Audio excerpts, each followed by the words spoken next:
Break के बाद जारी है प्रोग्राम टेढ़ी बात। हमारे साथ प्रोफेसर प्रेम सिंह चंदू माजरा जी हैं, अकाली दल सांसद और महासचिव शिरोमणि अकाली दल के। प्रोफेसर साहब, आपने इस पूरे मुद्दे को पार्लियामेंट में उठाया अलग एसजीपीसी के गठन पर, जिस पर कि आपने पिछले सेगमेंट में जैसे बताया कि कानून मंत्री ने अपना जवाब पेश किया। लेकिन क्या आपको लगता है कि आपको जो सहयोग मिलना चाहिए था, अकाली दल क्योंकि एनडीए का एक मजबूत गठबंधन और शायद सबसे मजबूत और सबसे पुराना गठबंधन पार्टनर है, इस मुद्दे पर जब हरियाणा विधानसभा ने बिल पारित किया तब भी आपने हो हल्ला मचाया, तब भी आपने मुद्दों को टेकअप किया, लेकिन सुनवाई नहीं हुई। उसके बाद गवर्नर के एसेंट के बाद भी सुनवाई नहीं हुई। लेकिन एक दिन फिर आपकी कोर कमेटी में जब मुख्यमंत्री प्रकाश सिंह बादल काफी भावुक हो उठे, उसके बाद उन्होंने ये तय कर लिया कि अब इस पूरे मुद्दे पर वो जाकर केंद्र सरकार के पास अगर धरना डालना पड़ा तो करेंगे। वो उस मुद्दे के बाद केंद्र सरकार पर अपने दबाव बनाया और कहीं ना कहीं शायद धमकियां तक केंद्र सरकार को दी गई कि ये मामला बहुत ज्यादा गंभीर है, इसे लाइटली मत लीजिए। क्या कारण है कि एनडीए में आप ही की सरकार इस पूरे मुद्दे को उतनी संजीदगी से नहीं ले पाई? पार्लियामेंट में भी उतना हंगामा नहीं हो पाया, आपने सवाल खड़ा किया लेकिन इतना हंगामा नहीं हो पाया। पहली बात तो आपने जो अब तक बातें की हैं इस सेगमेंट में वो सारी गलत है। ना कोई हमने केंद्र पे दबाव डाला, ना कोई ऐसी बात की। हम ये जरूर है केंद्र सरकार का सो रहा था कि विधानसभा में बिल पारित हो जाता है। ये 2005 में जब कैप्टन अमरिंदर सिंह ने जल संचय को निरस्त करने का बिल पारित हुआ था, अगले दिन लोकसभा में वो मुद्दा गूंजा था और ऐसा गूंजा था कि इस पूरे मुद्दे पर लोकसभा की कार्रवाई रुकी थी। लेकिन क्या कारण था कि इस बार हरियाणा विधानसभा का बिल पारित हुआ और देखिए पार्लियामेंट में कुछ भी नहीं हुआ? क्यों नहीं हुआ पार्लियामेंट में? 2 दिन बाद आपने मुद्दा उठाया और उसके बाद आपको ब्रेक था। ब्रेक होने के बजाय पार्लियामेंट नहीं चली। जब जिस दिन शुरू हुई उसमें हमने उठाया। पार्लियामेंट का एक सिस्टम होता है। देखिए, जब कोई मुद्दा उठता है, अगर सरकार उसमें को रिप्लाई नहीं करती, रिएक्ट नहीं करती, तो हाहुल्ला होता है, रौला पाता है। कई बार बेल में जाते हैं, बाहर आते हैं, सब कुछ होता है, आप देखते हैं। अगर कोई मुद्दा उठता है तो सरकार उसका जवाब देती है और जो मुद्दा उठाते हैं उनको उनकी तसल्ली हो जाती है, तो फिर हाहुल्ला नहीं होता। तो हमारे इस केस में ऐसा हुआ। मैंने वो मुद्दा उठाया। जब मैंने मुद्दा उठाया, साहब बात रखी पार्लियामेंट हाउस में, कांग्रेस वाले भी वहाँ बैठे थे, श्रीमती सोनिया गांधी बैठे थे। मैंने श्रीमती सोनिया गांधी पे इल्ज़ाम लगाया कि आपकी सास ने हमारे पहले इमरजेंसी का बदला लेने के लिए हमारा काल तख्त सा उड़ाया और आज आप अपनी हार का देश में बदला लेने के लिए हमारे पे फेर गाज छूट रहे हैं, हमारी गुरुद्वारा कमेटी तोड़ रहे हैं। वहाँ बैठे थे, बोल नहीं सके वो। तो उस समय जो ऐसी बातें हुई तो लॉ मिनिस्टर ने उठकर ये स्पष्टीकरण। लेकिन आपको मिला क्या केंद्र से? एक लॉलीपॉप ही थमा दिया। नहीं। एक केंद्रीय गृह सचिव ने एक चिट्ठी चीफ सेक्रेटरी हरियाणा को लिख दी और उसमें ये कह दिया कि गवर्नर को ये सलाह दी जाए, इन फैक्ट से परिचित कराया जाए और उन्हें कहा जाए कि अपना एसेंट वापस ले ले। अभूतपूर्व बात थी, हास्यास्पद बात बताया गया कि एक क्या चीफ सेक्रेटरी गवर्नर को बताएगा कि वो एसेंट वापस लेंगे। चिट्ठी लिखी है भारत सरकार की ओर से गवर्नर साहब को थ्रू चीफ सेक्रेटरी को लिखी है कि वो समझा दे गवर्नर साहब को। ये अपने आप में बड़ा विचित्र सी बात थी। वो बहुत हिस्टोरिकल लेटर है, वो ही इस बात का आधार है। हम दुनिया को ये बताना चाहते थे, देश को ये बताना चाहते थे कि हुड्डा साहब की कार्रवाई जो है, हुड्डा साहब की सरकार की, वो अनकॉन्स्टिट्यूशनल हुई है, गलत हुई है। मैं कह रहा हूं कि वो चिट्ठी एक लॉलीपॉप था, उससे ज्यादा सख्ती होनी चाहिए थी ना। उस मुद्दे पर पार्लियामेंट कॉग्निजेंस ले सकता था। अगर पार्लियामेंट को अपने कानून पर एक स्टेट असेंबली द्वारा कानून बनता हुआ दिख रहा था तो पार्लियामेंट अगर ज्यादा कर देती तो आप लोगों ने कहना था देखिए आपने दबाव डालकर जाति करवा दी। देखिए सवाबनामा हमारी बातों की आपने सवाबनाएं तो ऐसी भी थी, गवर्नरी राज भी कर सकते थे, गवर्नर को डिसमिस भी कर सकते थे, मगर ऐसा उन्होंने जानबूझकर नहीं किया कि हमें ऐसा मैसेज नहीं देना चाहिए कि हम कोई पार्शलिटी बरत रहे हैं, पक्षपात बरत रहे हैं। हम पूरी संजीदगी से कानून के अनुसार इस मसले को सॉल्व करेंगे। तो हमें विश्वास है उन पे। जितनी देर हमें विश्वास है भारत सरकार पे, गवर्नमेंट ऑफ इंडिया पे, उतनी देर हम ना अदालत में जाएंगे ना हमें जाने की जरूरत है। आपकी सारी बातों से लग रहा है कि आपको इस ना तो मामले पे अदालत में कुछ हुआ, अब गए नहीं, रादर कोई भी नहीं गया। हालांकि एक पब्लिक इंटरेस्ट लिटिगेशन के जरिए मामला हाईकोर्ट तक पहुंचा है। उसके बाद पार्लियामेंट ने कोई ऐसा कॉग्निजेंस नहीं लिया, आपके सवालों के जवाब दिए गए। लेकिन कहना कि आपकी बातों से ये क्यों लग रहा है कि शायद पूरी उम्मीदें और आशा नए गवर्नर या राज्यपाल पे टिकी हुई हैं कि नए गवर्नर आएंगे तो शायद आपको कोई ऐसा वायदा किया गया है कि नए गवर्नर आएंगे तो हालात बेहतर होंगे या उस पर पुनर्विचार की परिस्थिति बनेगी? जैसे पहले गवर्नर साहब ने आउटराइटली पहले जो लेटर दिया था चीफ सेक्रेटरी को, उस की कोई परवाह नहीं की है।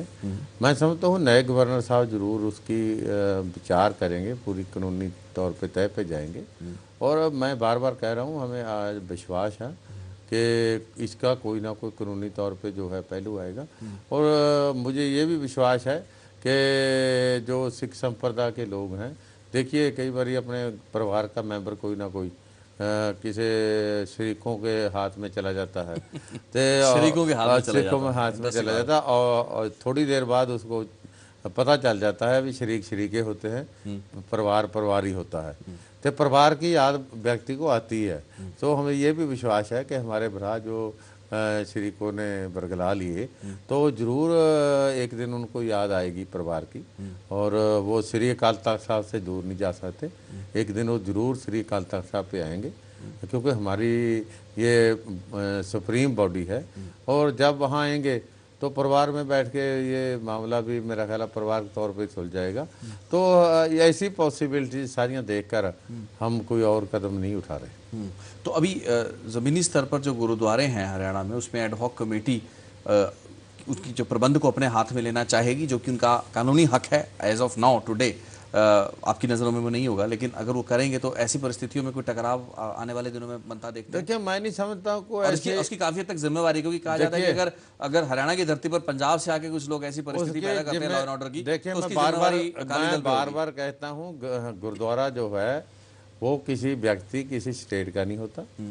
हरियाणा की धरती हो, पंजाब की धरती हो, दुनिया में कहीं जो हिस्टोरिकल गुरुद्वारा साहिबान है वो उसकी तो किसी कीमत पे किसी एक स्टेट एक व्यक्ति का क्लेम ही नहीं होता, तो समूची कौम का होता है। हाँ अभी बल्कि जो निजी गुरुद्वारे कई बारी कोई अपने बना लेते हैं वो तो कह सकते हैं। दूसरा ये तो पंथ के गुरुद्वारे हैं, इस पे किसी का क्लेम या किसी व्यक्ति का क्लेम मैं बार बार कहता हूँ।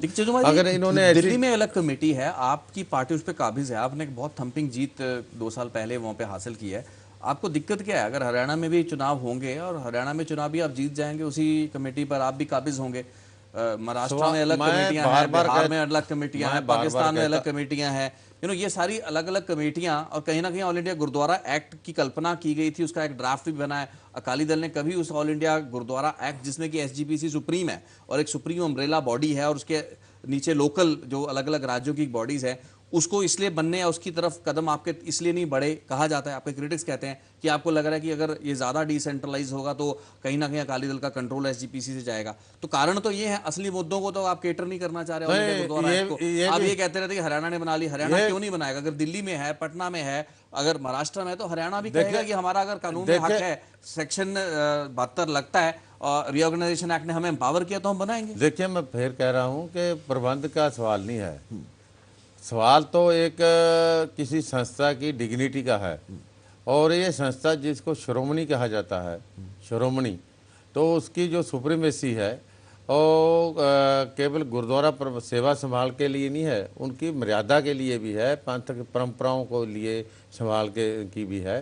तो इसलिए इस संस्था को अगर तोड़ा जाएगा, खेरू खेरू किया जाएगा, तो उसकी जो उसकी डिग्निटी है वो डिल्यूट होती है। हमारा सवाल तो ये है। जहाँ तक प्रबंध का सवाल है, ठीक है आपने कहा भी दिल्ली में और पटना में और दूसरी तरह और वहाँ वो प्रबंध ये एरिया ऑपरेशन से बाहर थे पहले ही। दूसरी बात, ऑल इंडिया गुरुद्वारा एक्ट की जो है उसमें अकाली दल ने, तो ये आपको मालूम होगा, अकाली दल ने ही अपनी ऑल इंडिया कॉन्फ्रेंस में रखा था लुधियाना में, अकाली दल ने इसको परसूट किया था।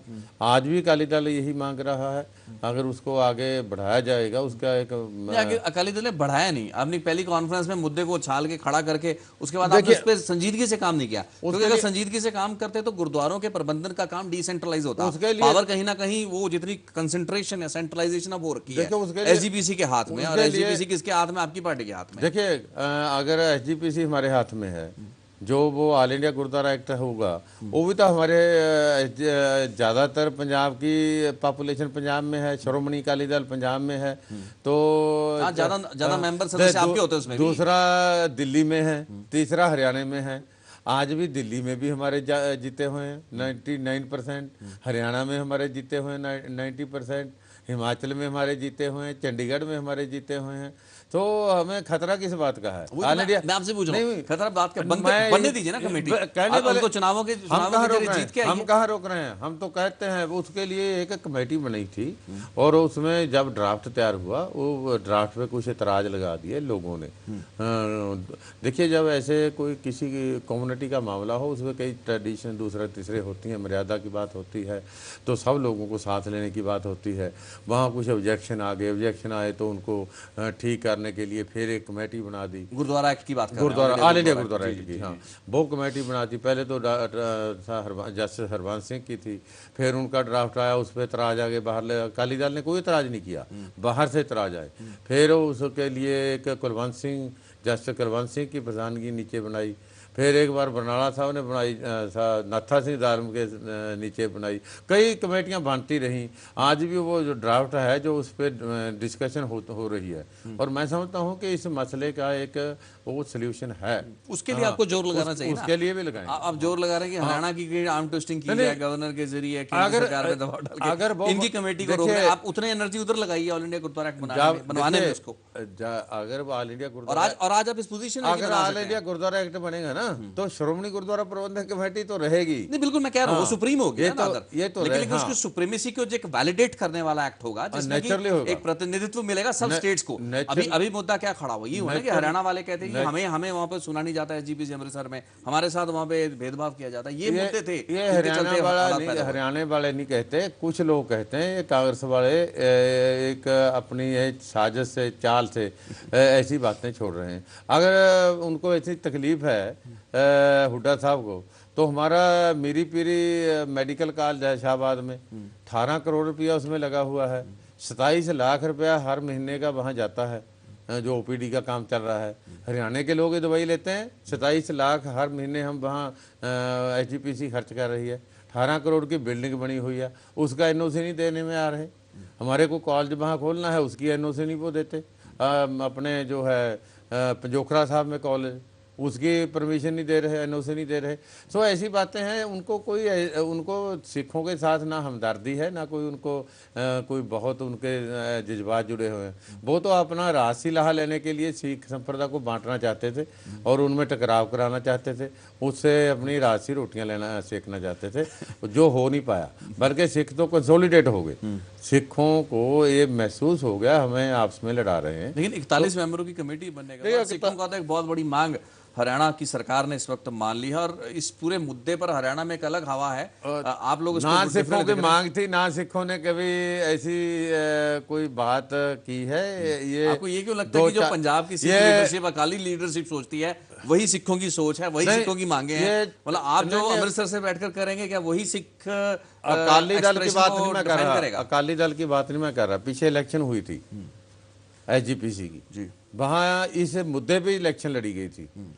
कौन लोग हरियाणा में अलग कमेटी चाहते हैं? कौन लोग हैं जो एसजीपीसी को तोड़ना नहीं देना चाहते, श्री अकाल तख्त साहब के साथ रहना चाहते हैं? तो इलेक्शन हुई, तो इलेक्शन में जो लोग आज हुड्डा साहब ने बढ़ाए हैं उनकी तो जमानतें जब्त होगी। तो इसलिए वो हुड्डा साहब ने, आप हुड्डा साहब पर ब्लेम लगा रहे हैं, लेकिन आप याद कीजिए मिड 90s में 1996 में चुनाव हुए थे हरियाणा में। वहाँ पर कुछ सदस्यों की सीटों पर धक्केशाही हुई थी और यहाँ से गाड़ियाँ भर भर के गई थी अकाली दल की, और कहीं ना कहीं बीज उस वक्त बोया गया था। एक जो भेदभाव, एक जो हीन भावना थी हरियाणा के सिखों में, उस वक्त पनपनी शुरू हुई थी, जिसको आए सालों में हवा मिलती गई और पूरा मुद्दा एक कंक्रीट डिमांड बन के 2002-2000 और उससे पहले लोकदल आपका सहयोगी हुआ करता था, उसके कार्यकाल में भी कमेटियां बनी हैं, और 2004-2005 में एक मैनिफेस्टो में शामिल हुआ, और 9 साल के विचार या 7 साल की कानूनी चाराजोई के बाद इस पूरे मुद्दे पर एक कमेटी बन गई। तो एक लंबी चौड़े इतिहास है। आपने जिन भाइयों की बात कर रहे हैं कि जो हम जिन्हें बरगला लिया गया है, आपने इन तमाम सालों में जिंदा साहब, नलवी साहब को प्लेकेट करने की कोशिश नहीं की, उनको अपने साथ मिलाने की कोशिश नहीं की। हालांकि ऐसे मौके आए, बहुत से मौके थे आपके पास, अभी उनको समझा सकते आए, बहुत मौके आए, आपने हाथ से जाने दिए, वो भेदभाव की भावना दूर नहीं कर पाए आप लोग। बहुत मौके आए, और जिंदा साहब भी, नलवी साहब भी, सब लोग आज जो अलग कमेटी में बने बैठे हैं वो हमारे साथ मिलते रहे और काम भी करते रहे, आज भी मिलते हैं, ऐसी बात नहीं है। तो यही तो हम सवाल पूछते हैं कि 10 वर्षों में लास्ट दिनों में हुड्डा साहब को क्यों कमेटी याद आ गई? ये एक एक्ट बनाने के लिए 10 वर्ष लग जाते हैं। 10 वर्ष पहले उन्होंने एक मैनिफेस्टो में डाल दिया, तो उसको पूरा करने के लिए फिर आज हुड्डा साहब लास्ट दिनों में इसको पूरा वो करने कहते हैं के कि हमने लिए सोच समझ के फैसला लिया बड़ा है। बड़ा लंबा 7 साल सोचना पड़ा, हमने लीगल इतना राय लंबा ली, सोचना पड़ा। अब आप उसको अदालत में चुनौती हाँ, दीजिए। न वो भी सोचा, वो भी अनकॉन्स्टिट्यूशनल सोचा और इलीगल सोचा। तो वही तो चुनौती है ना आपके सामने, अब उसको हाँ। अनकॉन्स्टिट्यूशनल देखिए, इलीगल चुनौती- करार करवाइए ना। आप देखिए, कहने वो- से कोई चीज अनकॉन्स्टिट्यूशनल या इलीगल हो नहीं जाएगी। चंदू महाराज जी, मैं फिर कह रहा हूँ, अगर भारत सरकार उसको इलीगल करार दे देगी, अनकॉन्स्टिट्यूशनल करार दे देगी, हम क्यों अदालतों में जाएंगे? अगर भारत सरकार नहीं देगी फिर हम सोच सकते हैं भारत सरकार के करार देने से कुछ होने वाला भी नहीं है, बात, क्योंकि इस पूरे मुद्दे को तो मुझे लग रहा है सुप्रीम आज कोर्ट या हमारी- कॉन्स्टिट्यूशनल मुद्दा आज है, हमारी- स्टेट और सेंटर की आज- ताकतों से जुड़ा मुद्दा है। आज- आपकी अपनी पार्टी ने पंजाब में अकाली दल ने कितनी बार सेंटर की बात देखिए, मानी है। आज तमाम हमारी मुद्दों पर आपका भी टकराव है आज केंद्र हमारी के साथ। सरकार है सेंटर में भी, और पार्लियामेंट में भी हम ये एक्ट ले आ सकते हैं। हम तो देख रहे हैं कि हम चाहते थे कि हुड्डा साहब ये सारी बात समझ जाएंगे और बेलोडी जो बात हुई है उसको ख़त्म कर लेंगे। हमें विश्वास था इस बात का कि वो इतनी दूर तक नहीं जाएंगे, और उनको ना उनका ऐसा इंटरेस्ट होना चाहिए और ना प्रदेश के हित में है, उनके हित में नहीं है, उनके हित में भी नहीं है, मैं समझता हूँ, ना प्रदेश के हित में है। सो इसलिए ऐसी बातें नहीं करेंगे, मगर बदकिस्मती से वो आगे बढ़ रहे हैं। तो हमारे पास तो बहुत अल्टरनेटिव हैं, पार्लियामेंट भी इसको रिपील कर सकते हैं। पार्लियामेंट अगर एक्ट बना देगी तो वो एक्ट पार्लियामेंट का ही लागू होगा, क्योंकि कॉन्करेंट लिस्ट है ये। सो ये बातों को समझना पड़ेगा हुड्डा साहब को। और दूसरा, वैसे भी ये तो कुछ लास्ट दिनों में उनकी ओर से होना, ये भी संकेत है भी, होता है एक करना नहीं चाहते थे, होता है जाते जाते एक जैसे कोई दुश्मनी निकालनी होती है किसी से, तो भी आप इनको लड़ा दो, ऐसी बातें करके गए हैं। लेकिन चलिए चंदू माजरा जी, आपका व्यू, आपका दृष्टिकोण हमारे दर्शकों तक पहुंच पाया, और अकाली दल नेतृत्व इस पूरे मुद्दे पर क्या राय रखता है, उनके दिमाग में, उनके जहन में इस पूरे मुद्दे के कानूनी और संवैधानिक नुक्तों को लेकर क्या विचार है, ये आप चंदू माजरा जी की जुबानी समझ पाए इस कार्यक्रम के माध्यम से। बहुत बहुत धन्यवाद चंदू माजरा जी, अपना कीमती समय हमारे साथ शेयर करने के लिए और इस प्रोग्राम में आने के लिए। उम्मीद करेंगे हमारे दर्शकों को ये बातचीत ठीक लगी होगी।